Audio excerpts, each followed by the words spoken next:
Welcome to the Caravan place, and I'm doing a walk around the video handover of our 2018 Swift Basecamp Plus that we've sold to a lovely couple.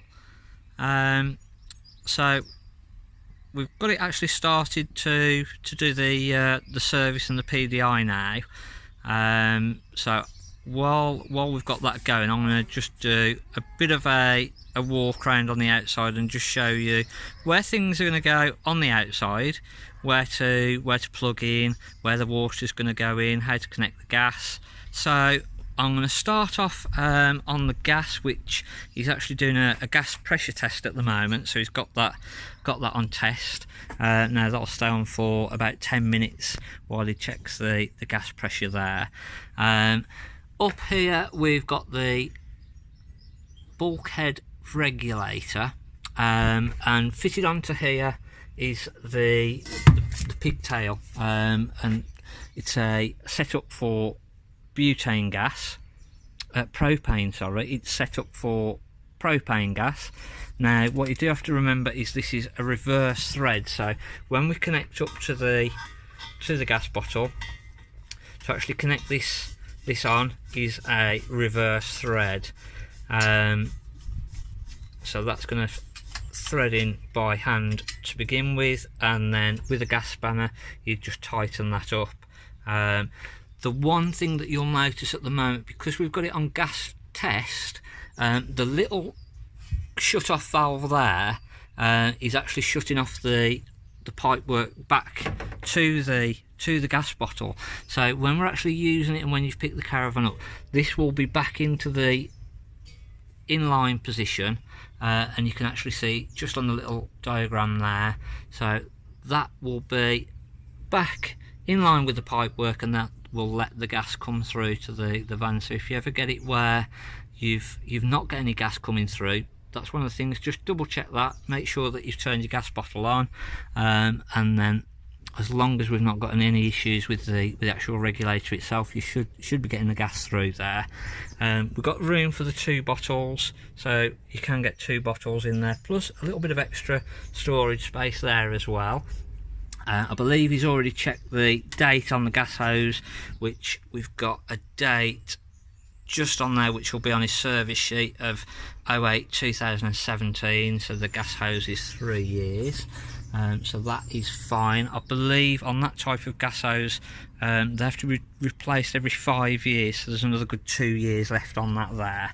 And again, that's the front locker as so. We move then on to the electric. So he's got a test bleeding at the moment, but yours will look exactly the same as that and just plug straight into the front opening on there. We've got the water plugged in and it's running all the water at the moment. You can actually see the 2 outlets for the wastewater are both there. We should have a little bit of pipe that will go into the wastewater containers for you, so I'll put that into the front there. The other pipe, or the other outlet that we've got just here, now that's actually a flue for the water heater, so don't be trying to put any water or anything into that. That is just literally a flue, and it does look quite different to the 2 grey ones that we've got at the back there, so you can actually sort of see all 3. So water pump, that literally should be in the sink when you pick the Caravan up. That will drop it into the aquaroll, and then just plug it straight in. It comes down very, very slightly just to lock it in position, and as you can see just here, as we pull that down, it just holds it into position, so that will lock that in. Again, we'll get all this cleaned up for you, so that will be off of there. We've got the external water socket, so internally is the little adapter that will go onto the hose. That will then just plug in and you can use the external shower, etc. We've then got the flue for the water heater. that shouldn't really need to do anything. It's not a removable cover, there's not a winter cover to go on over that, so shouldn't need to worry about that. It's more just a servicing. When he does his full gas check, he's going to do a CO2 carbon monoxide check on that, make sure that it's all burning correctly.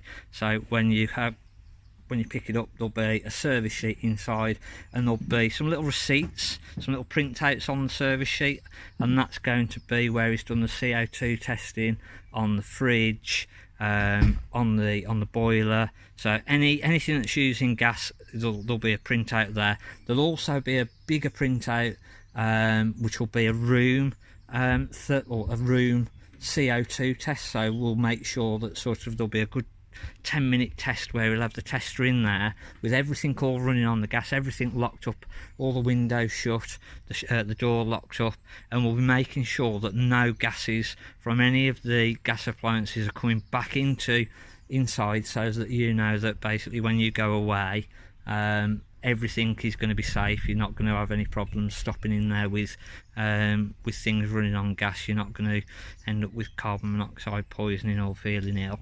So that will all be done. We have then got the cassette toilet. So again, that will all be fully cleaned when he does his full wash off. That will have a little bit of blue chemical just left into the bottom of the actual cassette.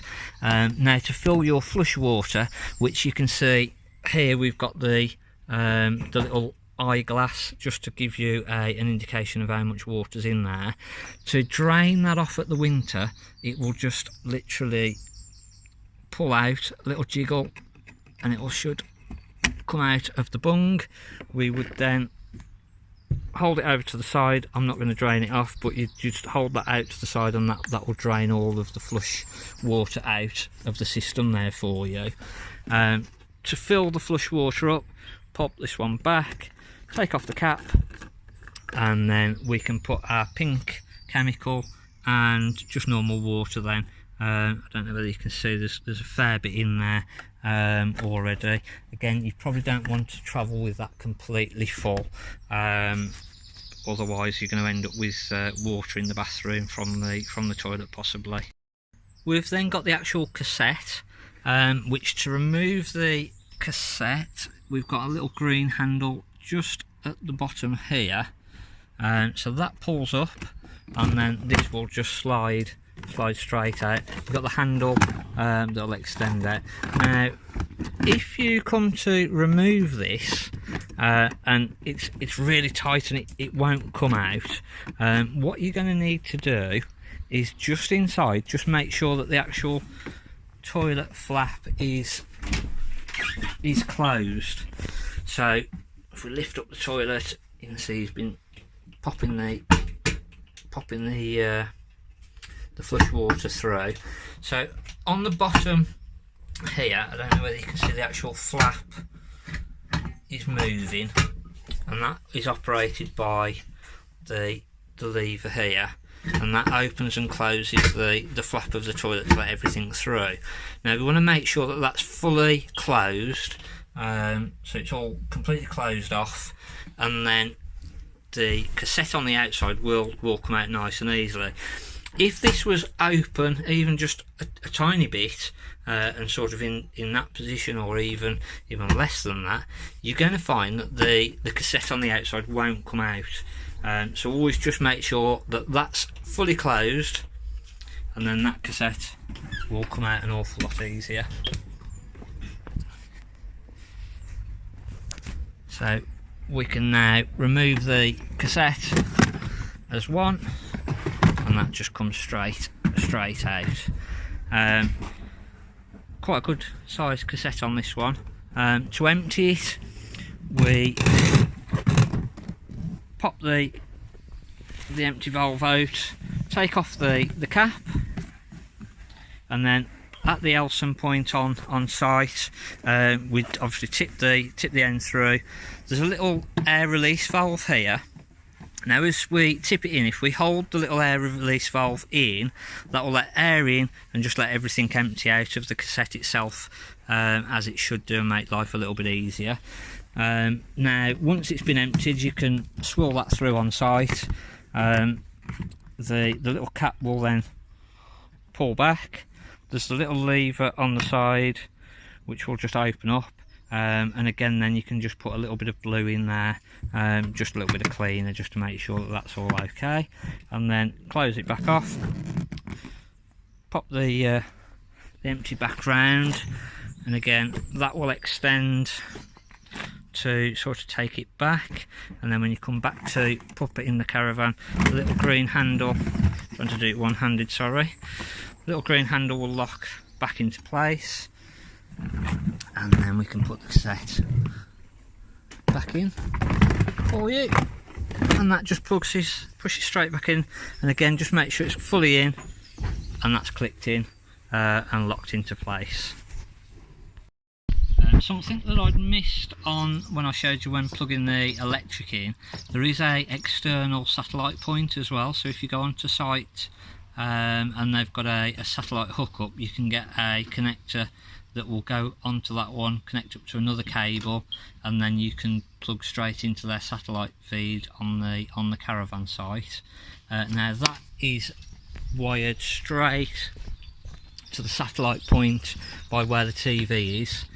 I'm just going to nip inside and make sure I'm social distancing still from Dan, but the satellite point then at the top, that will be wired to the external socket. So if you go onto site and they've got a satellite point, you can wire into that, wire into your satellite box, pop the TV onto the stand, and off you go with the satellite point there.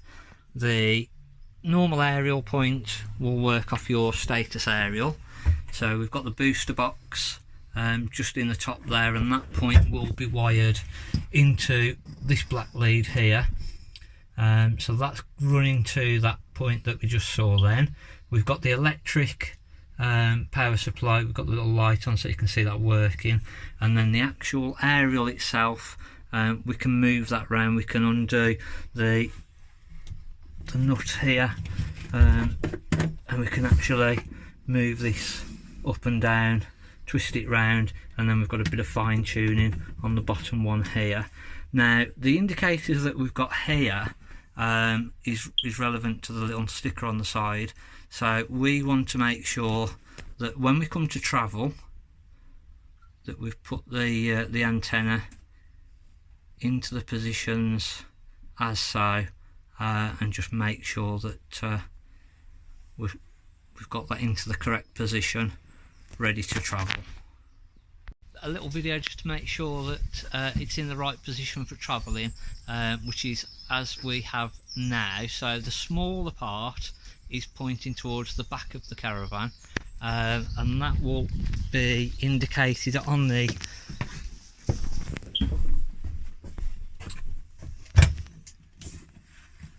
so we've got either the H, or if we wind it the other way, the V, and that needs to then point to the front. If we pop that back into the middle, that should be level. So the H and the V then is pointing forwards in the direction that we're going to travel. So when you're travelling, that's how you want that to be. We can then lock that back off, and then we know that that aerial then is in the correct position as we say there on the instructions. So we've got the external barbecue point, so the little fitting will pop into here, that'll go onto a gas hose and then onto the barbecue. As you sort of push the gas fitting in, this will come forward and lock that into place, and then just literally turn the gas on, and that'll put the gas through to your barbecue or whatever gas unit you're using outside. We've got the external 240 socket, so for power outside, he's got his little tester in there just doing a safety check, making sure it's all wired correctly, and that's all perfect. So that's what those two external sockets are. I've now moved back to the gas bottle and turned the gas control off. We've done the gas check and that's all okay, so we've now put the little test point into the correct position and retighten the gas up correctly. So now when we try things inside, that will all work. So we now have the Basecamp up on the lift. It's started to do the chassis servicing, so all the wheels, tyres, hubs, brakes, bearings, everything will all be removed. All the underside of the Caravan is going to be fully checked. It's just starting to remove the one hub. They'll all be cleaned out. All of the legs will be greased, lubricated, all the hitch damper, etc. All the brakes will be reset, and we'll make sure everything's all perfect and as it should be for you.